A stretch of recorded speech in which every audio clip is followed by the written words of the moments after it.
Great. Hi, everybody. Welcome to today's stream. We are now entering August. We're nearing 2 months of this, so thank you guys all for being here. Today's guest, we have Professor Cuffari. Oh, sorry. She is a dynamic and versatile musician who performs a variety of roles in the New York City area as an orchestral musician, chamber musician, soloist, new music advocate, and educator. Praised for having a sound that is by turns sensuous, lyric, and fast-moving, Gina is the co-principal bassoonist of the Orpheus Chamber Orchestra.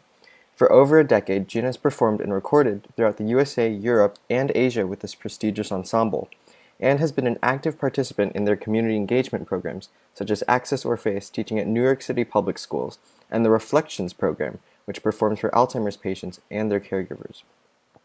Gina is also the associate principal of the Lincoln Center-based Riverside Symphony, as well as a frequent performer at the Orchestra of St. Luke's, American Composers Orchestra, Westchester Philharmonic, American Ballet Theatre, Irish Orchestra in Memphis, and many more.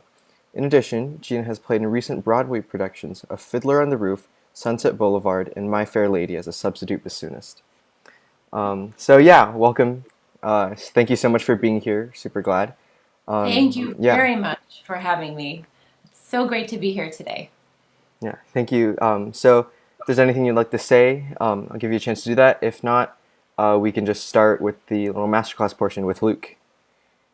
Great. Well, I would just like to say again, Teddy, thank you for putting this together. This is such an incredible series. I think it's wonderful that, even though we're in this, trying time right now with the pandemic, people such as yourself are finding creative ways to keep us all connected and to bring us all together and work together. I mean, I probably wouldn't have ever met you, we being on separate coasts, Hmm. except for this pandemic that we're in. So thank you for thinking creatively and thinking outside of the box and bringing us all together. Thank you, thank you. Okay, so yeah, I will just play everyone Luke's recording. Um, so Luke will be playing the opening of the second movement of the Jolivet Concerto. A little bit about Luke: he is going to be a junior. He's from Lake Oswego, Oregon. He and I study with the same teacher, Karen. He's amazing. So yeah, I'll just get right to that.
Great, and so I'll just get started with the little masterclass portion. Bring Luke on screen and have at it. Hi, Luke. How are you doing? I'm doing great. How are you doing? Great. Wonderful. You sound beautiful. What Thank you. a very, very beautiful rendition of the opening of this second movement. Have you ever performed this? I have not. Okay. Yeah. Quite a piece, isn't it? Yeah. Yeah. The opening of this movement is just, I don't know about you, but it just touches me every single time I hear it. Um, I don't know. I find that it once it's haunting, beautiful, floaty yet expressive. There's so many words to describe this. I wanted to ask you, first of all, what you are thinking about when you play this, or is there what is evoked when you play this? Do you have a visual in mind? Is there a mood that you're going for, a character? whenever I play this piece, I kind of think of like, it seems like it's a morning sort of melody. Like, I don't know, you're at some place you used to go with somebody you really liked, and then they're just not there, and you just miss them, and it's really, I think it's a sad piece. Okay, all right, all right. That's great. So you have almost a whole story going on here. This is great. Yeah, I have similar thoughts when I hear this or when I play this. It's interesting. For me, I visualize a pond, a very like serene, calm body of water at sunrise. So you and I are on the same page there. Um, and yeah, there's some sort of nostalgic feel to it, a little bit of maybe, I don't know, something forlorn about it. Um, so it's beautiful, but there's a tinge of sadness to it as well, right? Um, Great. So I think that that is already coming through in your playing. What I would like to do today is to work with you to bring that quality out even more in your playing.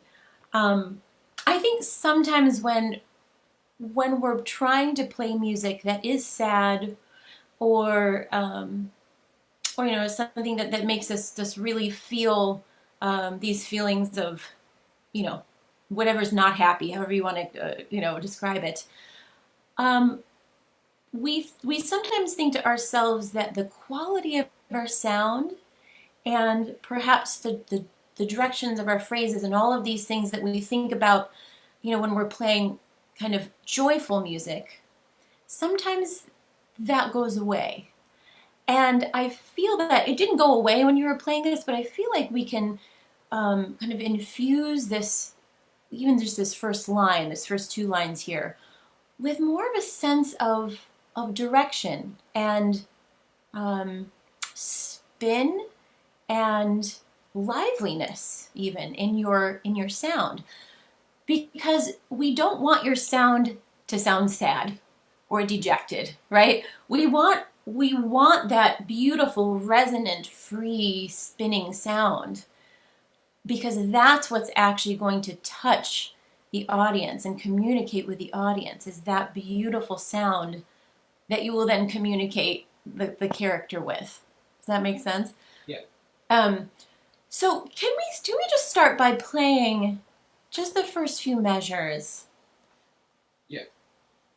Again, maybe just play the first four measures. And again, I want you to go for the mood and the character, but think about spinning your sound from the very first vibration all the way to big number one, so the downbeat of that fifth bar. So don't let up on your air support, or that spin in the sound. Okay.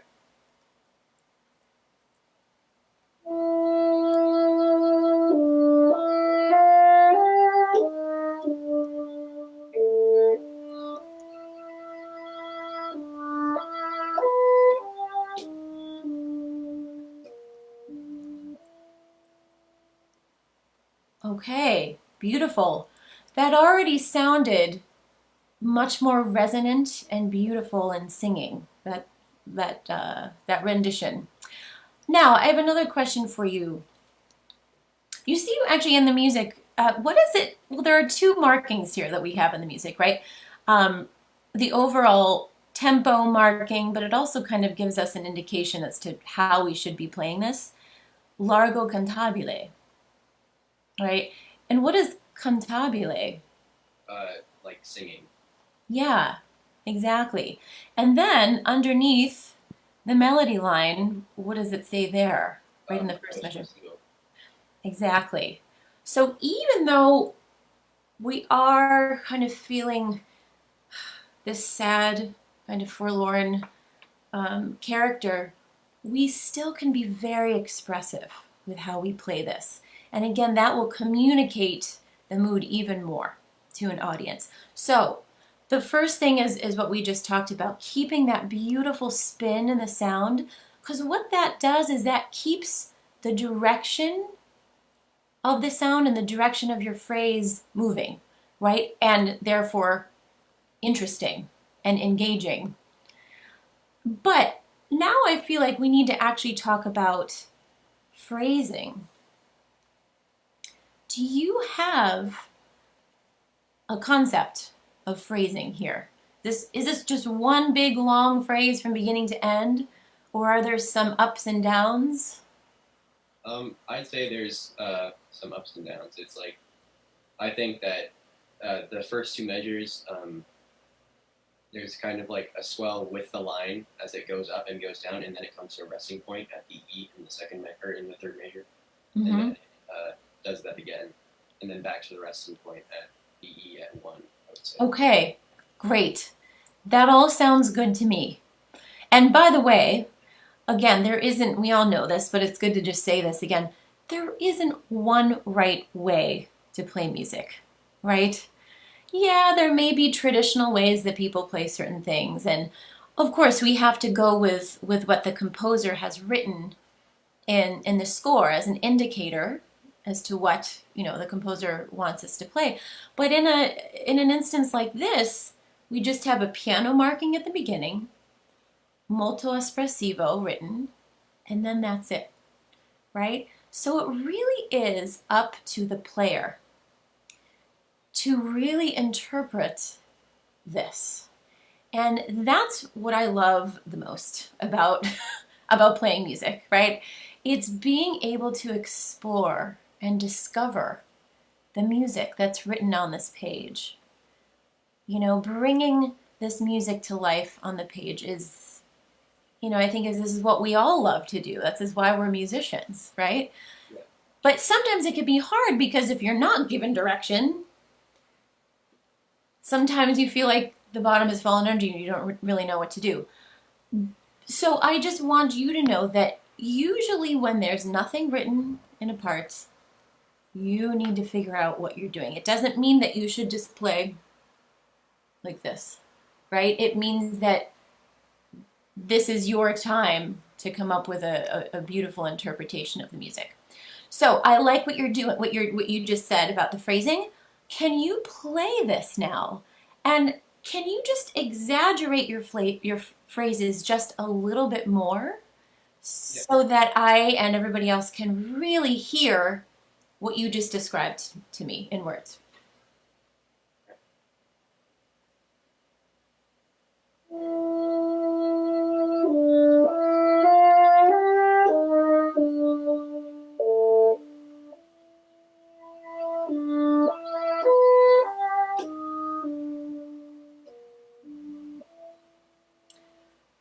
Okay, Luke, good. Can I just suggest that just a few things? Whenever you come to that E, so that the starting E, and then this, well, it starts, right? But then it's the end of the phrase / beginning of the next phrase, right? The second time we come to it. And then maybe the third time is maybe the final resting point. I don't know. You can think of it in many different ways. All right, let's see if my read is going to work. I would love to hear just a little bit more of this note, even when you start. I know that you want to start very delicately, and I think that's great.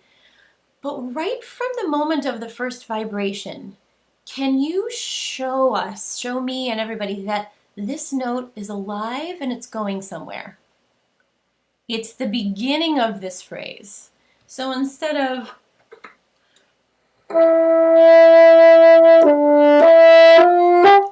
moving there,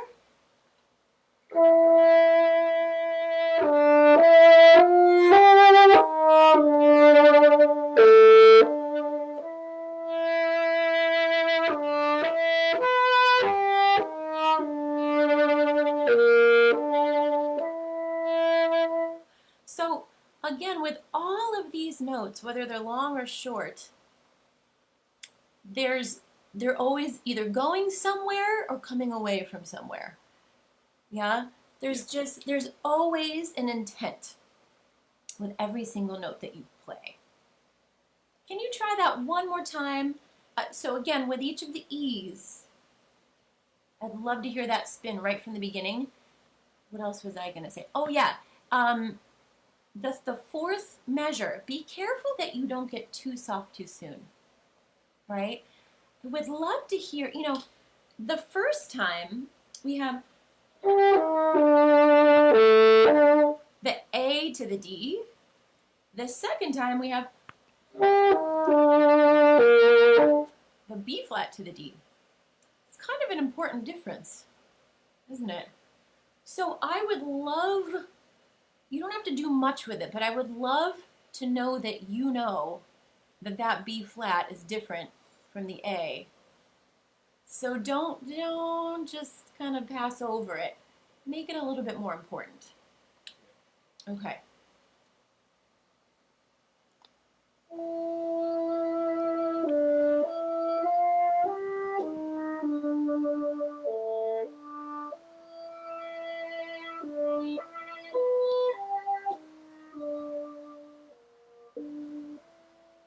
Keep going. That was great.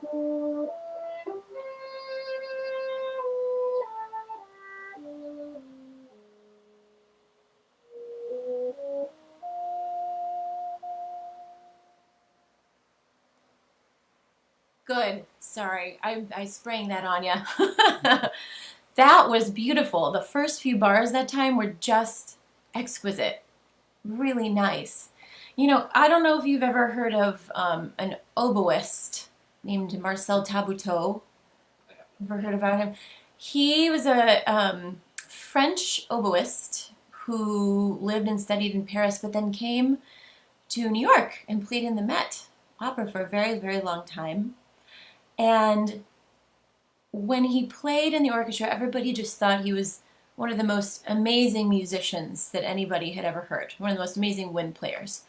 And, everybody said, oh, you're so musical, there's so much musicality there, it must be, how nice to have that natural ability, right? How nice to have to just not think about it and have it just flow out of you. Well, in fact, he put tons of time and effort into figuring out, crafting exactly how to make his phrases the most musical that they could be. He actually, this is actually crazy to talk about, but he had this almost like a scientific system. He had a numerical system.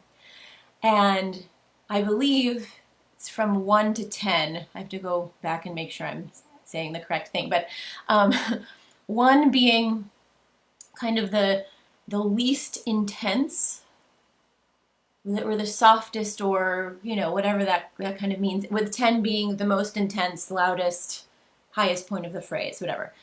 He would assign a number to every beat, every note of a phrase, sometimes every beat to a phrase. And that way, so in other words, he studied and thought about this music for a very long time, and again, crafted the perfect phrase. So a lot of time and energy went into it. It didn't just happen. It wasn't spontaneous. He put a lot of thought into it. And that's sometimes what we forget, especially when we're playing a slow movement like this. Oh, it's easy. Technically it's not hard. I don't really have to work on it very much. Well, in fact, it's a different kind of work. It's a different kind of thought process, but it's just as important as working on your fingers. Because you can be like him. You can craft the most beautiful, exquisite phrase, but you have to really think about how you're doing it, right? So anyway, I just want to say that to you. This can go, this goes for anything that you play, but especially for a slow movement, a legato piece. Think about the range. How loud can you play? How soft can you play? How bombastic can you play? How demure can you play? And then you can even do what he did. Give yourself like a rating system. And then think about each note and each phrase within that. And you'll know it won't be spontaneous. And yeah, sometimes we have to kind of be spontaneous when we're playing. But overall, I think this is a great way to think about music. Okay, so let's go from the fifth bar. And if you want, I mean, you can start on the E, or if you want, you can start on the D. I'll start on the E. Okay.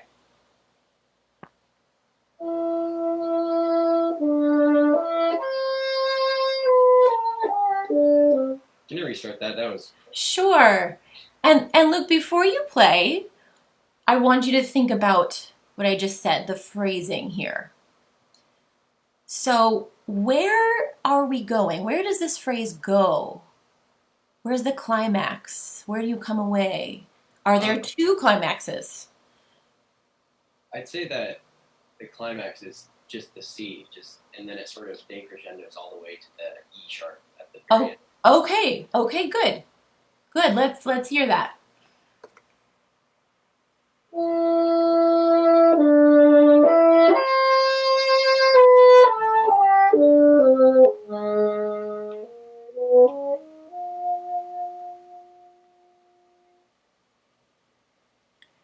Good. Can I ask you something? Yes. Did you run out of air at the end? No, I didn't. I decrescendoed too early. Okay. All right. The reason I asked you that is because, well, that could be why you decrescendoed too early. But that's the thing. As a listener, and I'm sure you've heard this too. You're sitting there and you're listening to somebody play, and it does sound like they're about to run out of air, right? Or you think, oh, is that person going to make it? It makes you get a little nervous, especially those of us that play wind instruments. I would love your sound and your phrasing to sound like you are in control 100% of the way. So in other words, when you get to that E sharp, keep it up a little longer, but be in control of when the sound stops. Don't let the sound stop and then be done. You be in control of it a little bit more. Yeah?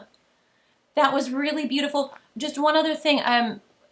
What's written above here? It says senza rigore. What does that mean?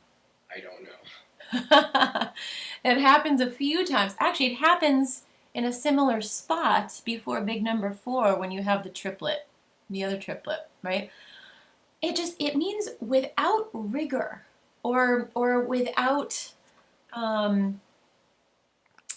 without so much structure. So in other words, you can relax a little bit. It doesn't have to be that triplet doesn't have to be completely in time.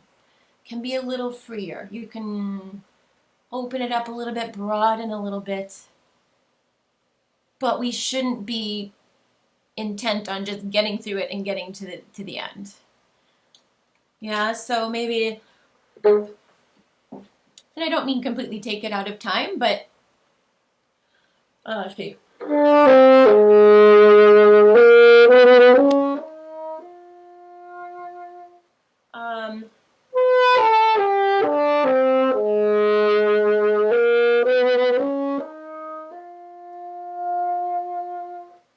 Unhurried. Okay. Yeah. Try one more time from 1.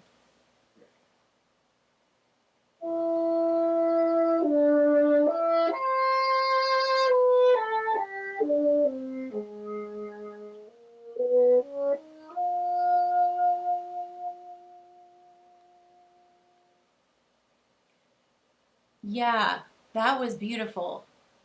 That sounded like you were in control the whole way.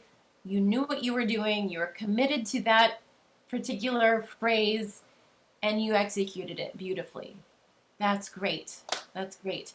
So I think, in general, when you're working on this or any other piece of music, it takes a while to let a piece kind of marinate and figure out for you, how you want to interpret the piece. And I think it is important that you have your own voice is in whatever piece that you're playing. Again, yes, you should follow the rhythms, follow you know, or if there are traditional ways to play certain things, okay.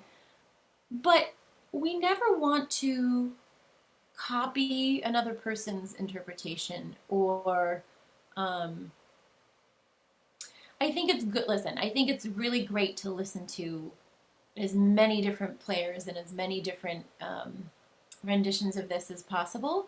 But ultimately, it should be your own voice singing this and playing this. And yeah, you can grab ideas from other people, but again, it should all be you. We should hear Luke playing this, right? And not somebody else. And I'm not saying you are copying anybody else. It's just that I think now, that particular time that you played this, you put your own stamp on it. That was great. We just have to do that with the whole piece. All right. Very beautiful. And your sound, I didn't mention this yet, but your sound is great. What are you playing on? What bassoon do you play on? I think it's a Fox 220. Okay. Oh, I used to play on that same instrument for a long time. I love that instrument. Good. Um, Great. Let's see. Teddy, do we have time to keep going? Yeah, of course. Of course. Okay, Yeah. great. You know, let's keep going. Let's go to the second part here.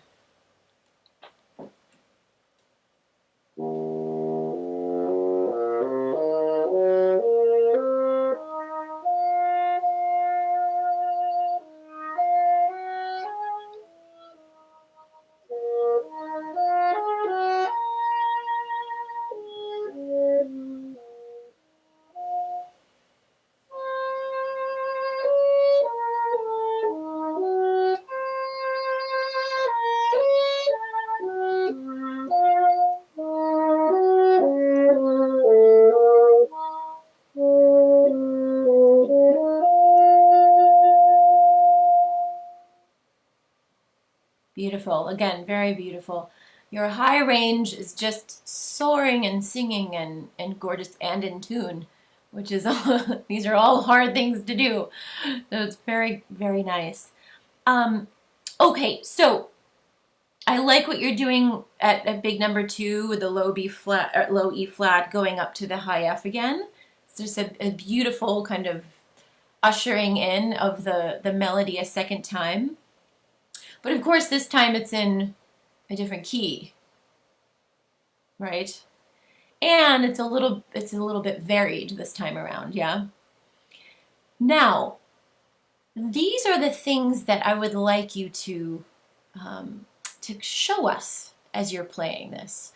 So, in other words, let's see, is third bar of 2 where you play da dee da dee da da dee again. That's all the same, but then we have da dee da dee da dee. All of a sudden we have a triplet, and something kind of different is happening. Can you play this again? And you know, for now, don't worry about the dynamics that are written or anything else. I just want you to show that you have an understanding of the melody of this piece, and you have an understanding that okay, I just played the melody a certain way. This time is a little different, and I'm going to show you why it's a little different. Okay.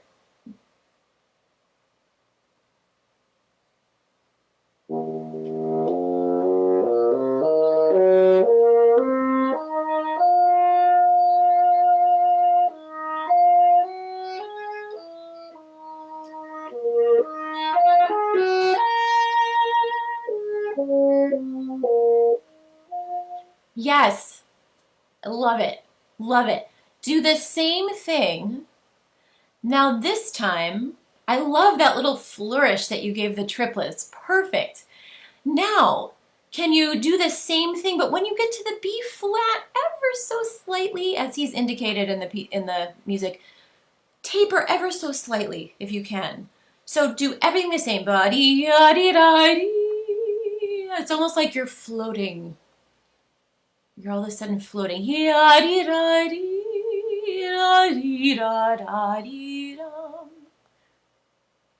don't have to do the 2 bars at the beginning. Why don't you just start from the F? Okay. Ah,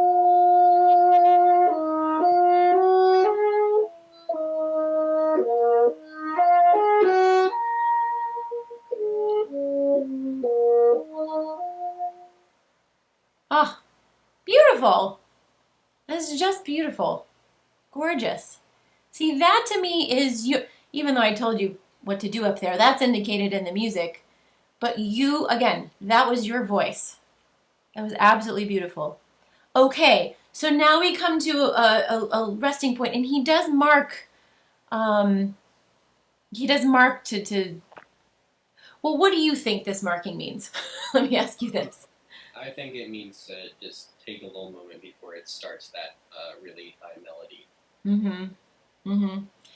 Yeah, sometimes in music when we see a breath mark like that, um, it sometimes means to take a breath, but most of the time it means that this is the end of a phrase and it's okay to take a moment to breathe. Not, I mean, you can literally breathe, but also for the music to breathe for just a split second, right?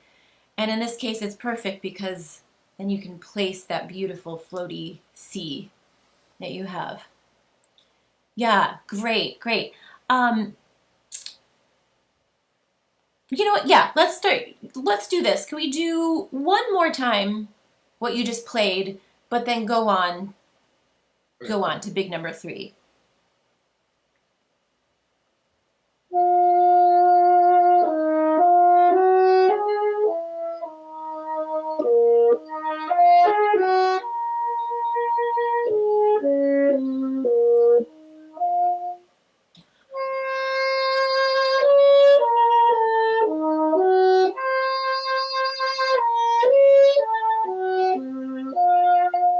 Good, Luke. Good, good, good. Beautiful. I'm just gonna stop you there for a second. Okay, gorgeous. So now, when we get to 3, this is a really good example of something that I don't even remember who taught me this, but I remember it was a pivotal moment when a teacher told me that the way that we end a note, so wherever we end a phrase, wherever that is dynamically or even character wise, the next phrase should start there and then go somewhere else. So even though we have a breath mark and we're taking a bit of a breath, that high C at 3, I'm wondering if you can start, you're doing exactly what I told you to do before. You're spinning your sound, it's beautiful and gorgeous. But what if we gradually increase our intensity and dynamics just a little later? So just delay everything ever so slightly so we can kind of just, I don't know, it's almost like a hug, a warm hug, that high C. And then you can open it up. Yeah? But let's not get too, we don't want the climax of the whole piece to be right here yet, because that's not what he's indicating, right? It's the end of a decrescendo and then pianissimo. We can open it up a little bit later. All right. Good. How about, can you play the bar before? Yeah.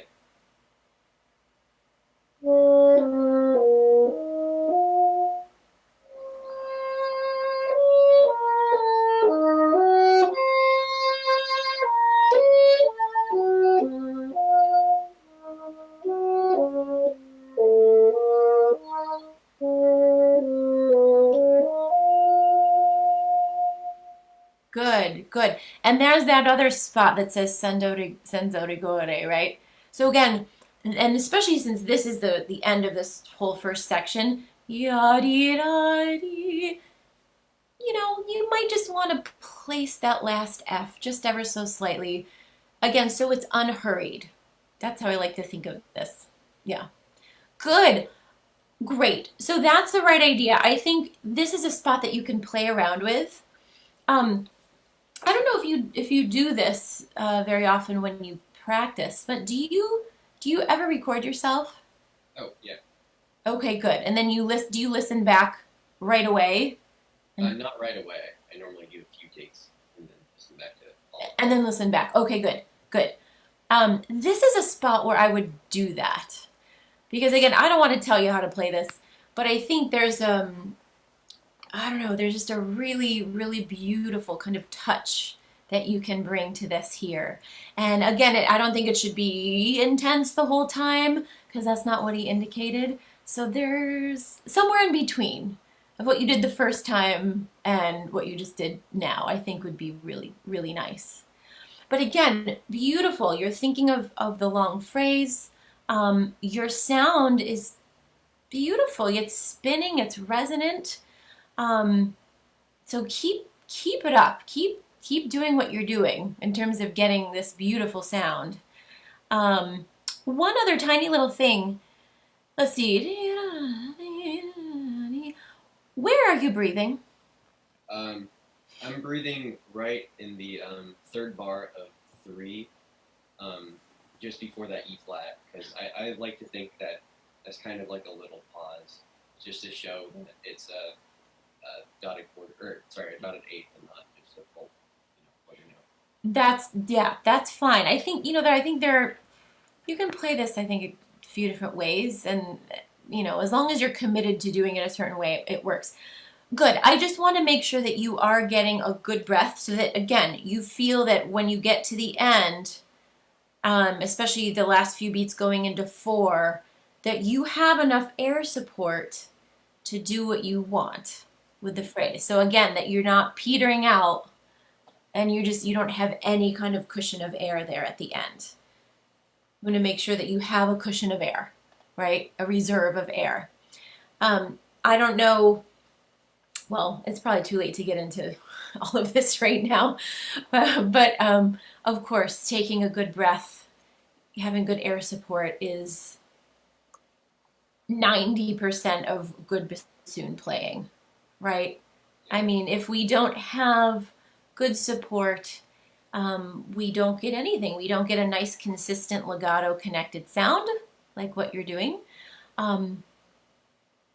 We can't play loud, we can't play soft. There's just so many. Everything is about our air and our support and the consistency of that airstream. And that's what I just want to keep reminding you, as you play this, just remember that it's that consistency of air that is going to continue to allow these notes and these beautiful sounds to just float, especially in the high register. Right, because we have all these fingerings that we have to deal with, and we're kind of worried about embouchure as well and tuning. But again, sometimes if you just take all of that away and just think about that airstream and think about, well, if you really want to get down to it, you could just take the bassoon out of your mouth and sing it. I'm not sure I have it. It's frozen. Oh, yeah, I think she mentioned that she had some quick internet issues right before the stream. So she'll be back in a second.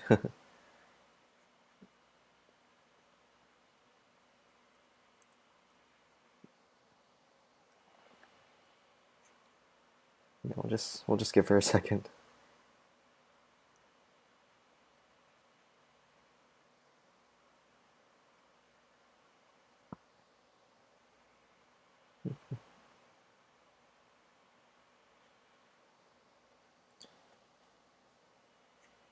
Yeah, she'll be okay. She's left the meeting, and then I'll let her back in real quick. In the meantime, thank you everyone for watching. Keep the questions coming. Yeah, thank you all for being here. Oh, she's back, I think. Nope.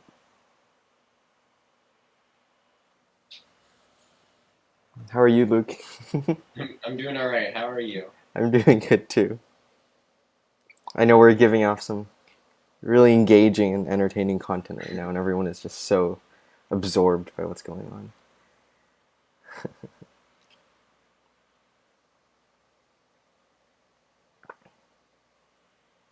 Oh, it seems we have a question for Luke in the audience from Barton Kane. Thank you guys for sponsoring us again. They want to know how long you've been playing and what drew you to the bassoon. I've been playing for like a little under 5 years, I think. Hmm. And what drew me to the bassoon? I really have no idea. Like, I started out playing clarinet in sixth grade, Hmm. and our band teacher mentioned some instruments we could move to after clarinet. And I heard bassoon. I was like, "What's that?" And I looked it up, and it was really weird. And I was like, "That works for me." And so I switched to it, and I was like, "Hey, this is actually pretty cool." And so now I just do this now. Yeah, nice. So like a little almost accidental discovery, but it turned out to be Yeah. very, very, very good. She's taking a bit of a second. I think just the nature of these sorts of things when there's just all these things that could go wrong with technology. So thank you all for bearing with us as we wait a little bit for Professor Cuffari. She should be right back.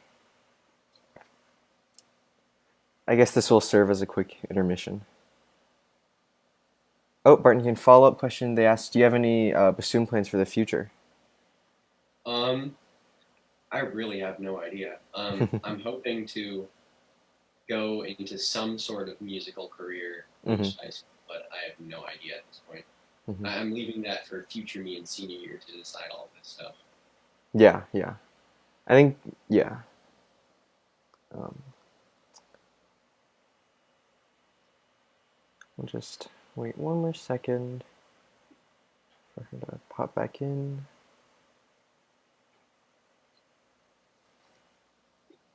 Sorry for the wait, everyone. I'm sure you guys understand that there's lots of technology problems that occur when doing these sorts of live Zoom meetings.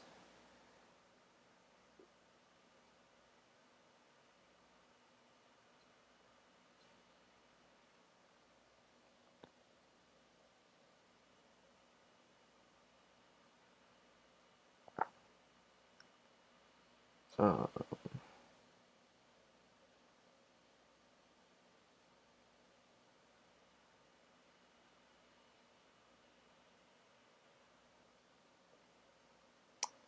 let's see if there's.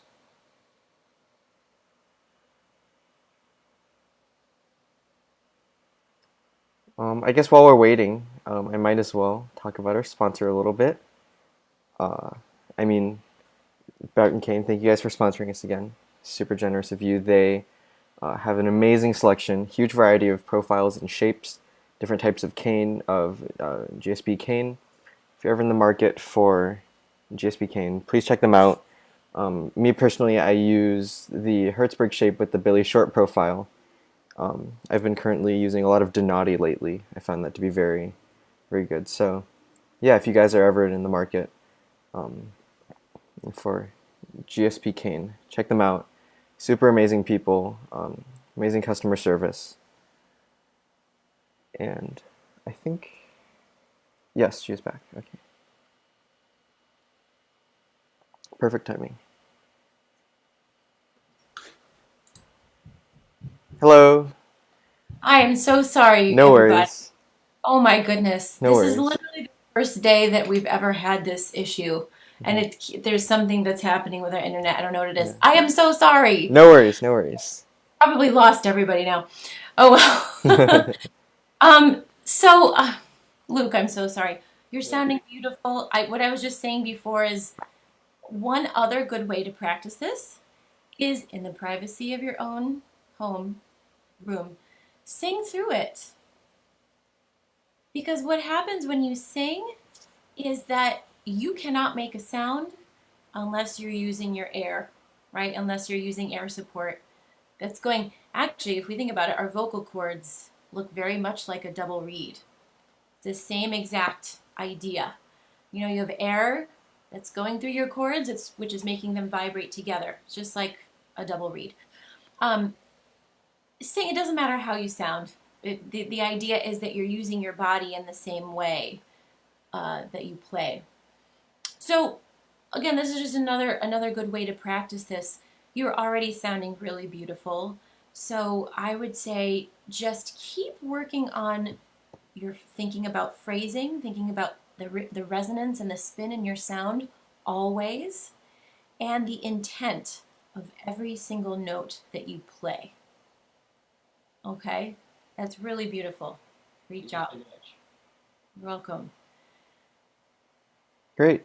Thank you guys so much. Thank you, Luke, for playing. I really enjoyed that. Yeah, of course. So let me just this video. Okay, great. And we'll get to the little Q&A section.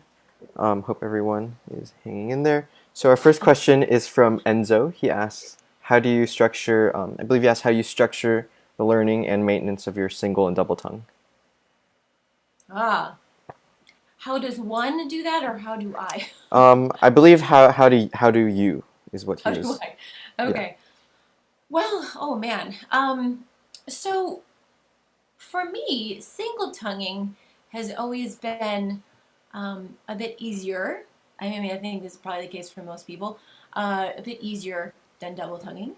I have, for some reason, I've always had a pretty fast single tongue. I never had to work on it too much, but I have to say, double tonguing was and still is very difficult for me.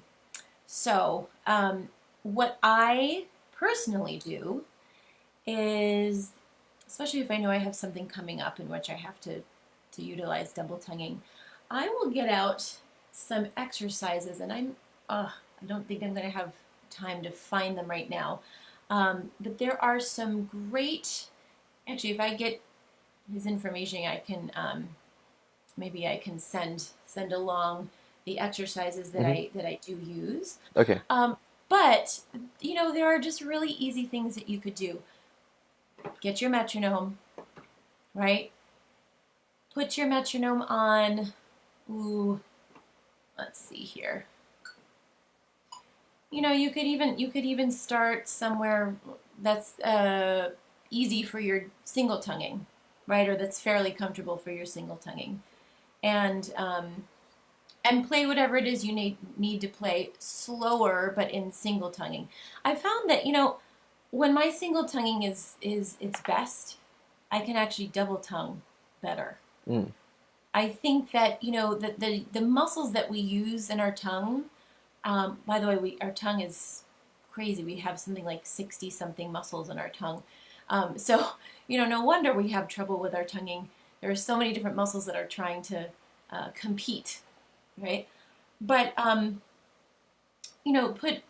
get yourself in a steady click, and I do one of two things. If I'm going very basic, I'll just pick a note that's easy to play, like an open F. Ticka ticka ticka ticka da, rest. Ticka ticka ticka ticka da, rest. Ticka ticka. Something as easy as that. 16ths for 2 beats. Mm-hmm. Then you could either do I kind of alternate that pattern with ticka ticka da, ticka ticka da, ticka ticka da, ticka ticka da, ticka ticka da. So again, you have your beat going like this, but you're shifting where the 16th notes are. And again, that helps not only with our tongues, but with our brains too. Sometimes, I think a lot of double tonguing is actually just our brain not wanting to cooperate and comprehend what we're trying to do. So I think it's good to actually mix it up. Don't always play the same pattern all the time. And then, of course, you just want to, it's just like anything else. I try to take the metronome up just little by little. If I know where my goal is, I'll take it several clicks below and work my way up. Every day I keep a log, I keep a tab on, I write down exactly what my markings are every day, where I started, where I left off. And then let's say I was at 144 today, and I got it up a few clicks. Then I'll write where I left off. Tomorrow I'll start where I left off, and I'll try to get it a few clicks faster. It's very similar to the way that you would work up any other technical passage. Mm-hmm. That's how I've always done it. But you have to stick with it. You can't skip steps. You can't go from 130 to 152 in the course of 2 days. No, you got to do the work, right? It's just like building up any other muscle in your body. You have to work at it steadily and little by little. I hope that helps. Yeah. Thank you so much for the question, Enzo. Yeah, and if you're watching, if she is willing to send you those documents that she was talking about, Yeah. you can contact us. Yeah, so our next question is anonymous. They asked, can you describe your path as your career path as a musician? Sure. So, yeah, my career path has been um, interesting. It's been wonderful, but maybe a little different from most bassoonists. I started. So I'm from Rochester, New York. Played the bassoon ever since I was 12-ish. Um, knew that I wanted to continue playing bassoon in college. Wasn't quite sure what kind of a career I wanted at that point, but knew I wanted to keep playing. I'm also a singer as well, so I actually was kind of conflicted and tried to figure out which way I wanted to go. Ultimately, I chose bassoon to focus on, but I still do sing quite a bit. And um, like we were briefly talking about, singing actually has really informed my bassoon playing all of these years. So I highly recommend if you all, even if you don't like to sing, it's I think really really important to actually use singing as part of your practicing, because there's so much that we do and we sing that's kind of a natural kind of response that we can utilize when we play the bassoon. That's a whole other class. But anyway, so then I went to undergrad and graduate school for bassoon, and I ended up in New York City. So I went to the Manhattan School of Music for my master's degree, and studied with Frank Morelli. Wonderful, wonderful colleague, teacher, amazing, amazing man. Um, and I stayed. I really wanted to see if I could make a career for myself as a freelancer. And that's because I really liked playing in orchestra, and I still absolutely love playing in orchestra. But I didn't want to limit myself necessarily. I loved playing chamber music. I loved playing new music. I loved, just really playing anything and everything. And I also am interested in other styles of music. So I wasn't quite sure if taking orchestral auditions was the right thing for me to do at that point. So I thought, all right, I'll stick around here, see what happens. And here I am. I'm Hmm. still doing it. So for me, this was the right path because I do have a varied playing career in New York. It is not easy. It is absolutely not easy. It's not for the faint of heart. Um, but it's really everything I wanted. It's very rewarding. I do get to play all of these different types of in all of these different types of ensembles, different types of music. It's a lot of running around. It's a lot of juggling. It's a lot of balancing. Um, and it's not a steady paycheck either. So it's not again, it's not easy, but it's definitely worth it for me. Um, and it's something and if any of you are interested, I don't really know who's watching, but if there are any college age students that are interested in having more of a conversation about this, again, you can always talk to me. I'm based in New York.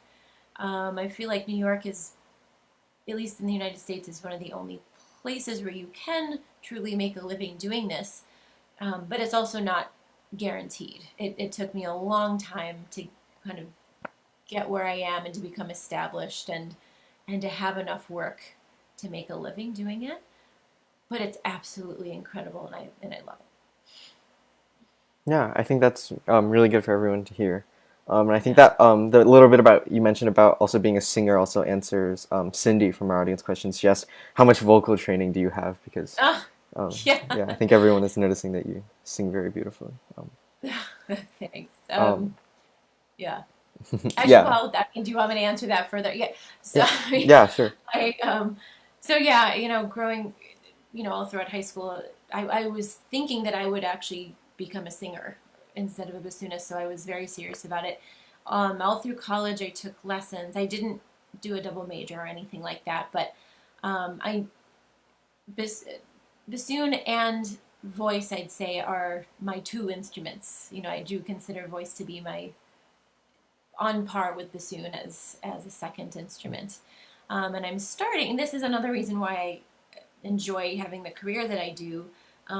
Especially these days, I have more time to really kind of pursue these passions of mine. And I've been commissioning some composers to write pieces in which I both sing and play, which has been really fun and really satisfying. So all throughout these years, I've continued to sing. I've had church jobs. I've sung in bands. I've done all sorts of things. I don't just sing classically. I've sung musical theater, all sorts of things. Uh, but I've kept it up. I've kept it up, and I continue to take coachings here and there and lessons here and there. But I am definitely doing more singing these days. So it's been a lot of fun. Yeah, that's really cool. So for our last question from Karen, she wants to ask, what was your first rehearsal with the Orpheus like? Ooh, oh, okay. It was a little terrifying. It was very exciting to be there. I remember the very first time I was there, we were playing. It was a part of a children's series of concerts, I think, and we were playing a piece. Oh, what is his name? I can't remember the composer. It's called The Purple Palace, and it was a very small ensemble. So I think single winds and maybe even single strings and percussion and maybe trumpet. And so it was a chamber ensemble. It wasn't even really the chamber orchestra quite yet. So it was very comfortable because it just felt like another chamber ensemble. And the rehearsals were kind of structured in that way. We all, for those of you that don't know how Orpheus works, we don't have a conductor. It's a conductorless group. And so we all have a voice, have a say in the way that we interpret a piece and how we rehearse and all of that. So yes, I was definitely intimidated and nervous the first time I was there, but I have to say, after the first few minutes, it felt pretty comfortable because it was what I was used to in terms of playing chamber music.